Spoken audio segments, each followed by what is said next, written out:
ఖమ్మం జిల్లా మదిరలో ప్రమాదం జరిగింది. ట్యాంక్ బండ్ రోడ్డుపై కంకర ఉండటంతో బైక్ స్కిడ్ అయి పడిపోయింది. బైక్పై ప్రయాణిస్తున్న ఓ వ్యక్తి మృతి చెందగా మరొకరికి తీవ్ర గాయాలయ్యాయి. రోడ్డుపై కంకర కుప్ప వల్లే ప్రమాదం జరిగిందని స్థానికులు అంటున్నారు. పోలీసులు కేసు నమోదు చేసి దర్యాప్తు చేస్తున్నారు.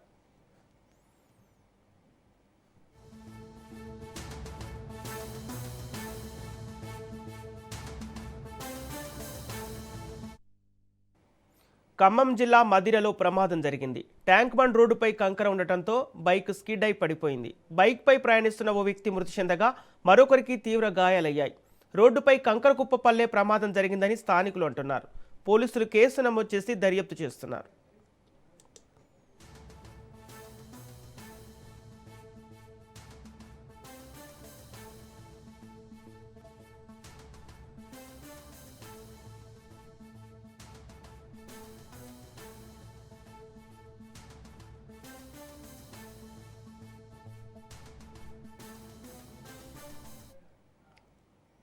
ఇక ఇదే అంశానికి సంబంధించి పూర్తి అప్డేట్స్ మా ప్రతినిధి ఉపేందర్ అందిస్తారు. ఉపేందర్, ఖమ్మం జిల్లా మదిరలో ప్రమాదం జరిగినట్టు తెలుస్తుంది. అప్డేట్స్ ఏంటి?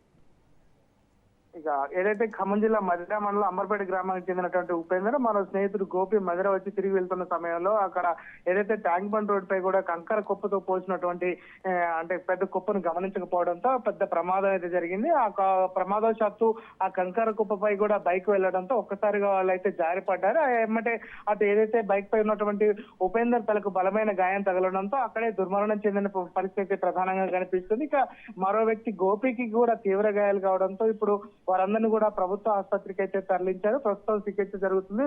ప్రస్తుతం ఈ ఘటనపై కూడా పోలీసులు అయితే కేసు నమోదు చేసి అయితే దర్యాప్తు చేస్తున్నారు. ప్రధానంగా ఏదైతే రహదారిపై కూడా భారీగా కంకర కుప్పలు, అదే విధంగా అటు ఏదైతే రహదారికి సంబంధించినటువంటి అలైన్మెంట్ కావచ్చు, అదే విధంగా అభివృద్ధి పనుల భాగంగా ఈ కుప్పలు పోసినట్లయితే తెలుస్తుంది. ఇవి ప్రమాదానికి గంటికలు అయితే మోగిస్తున్న పరిస్థితి కనిపిస్తుంది. మరి నైట్ టైంలో ఏదైతే అటు వాహనాల ఫోకస్ వల్ల కావచ్చు, ఎదురొచ్చే వాహనాల వల్ల కూడా ఈ కుప్పలు కనిపించకపోవడంతో కూడా తరచు ఈ ప్రమాదాలు అయితే చోటు చేసుకున్నాయి. అటు ఆర్ఎన్బి అధికారులు కూడా అదే విధంగా కాంట్రాక్టర్లు సరైన అంటే సూచికలు కానీ, అదే విధంగా ప్రమాద సంబంధించినటువంటి హెచ్చరిక బోర్డులు కానీ పెట్టకపోవడంతో ఈ ప్రమాదాలు జరుగుతున్నాయని చెప్పేసి అయితే ప్రధానంగా ఆరోపణలు అయితే వస్తున్న పరిస్థితి కనిపిస్తుంది. ఏదేమైనప్పటికీ ఇది ఏదైతే కాంట్రాక్టర్ నిర్లక్ష్యంతో ఈ ప్రమాదం అయితే జరగడంతో మాత్రం ఒక నిండు ప్రాణం అయితే పోవాల్సిన పరిస్థితి కనిపిస్తుంది. మరొకరి పరిస్థితి కూడా తీవ్రంగా ఉంది. ప్రస్తుతం మాత్రం దీనిపై కేసు నమోదు చేసుకున్నటువంటి పోలీసులు మాత్రం దర్యాప్తు అయితే చేస్తున్నారు అని. Okay, thank you Upender.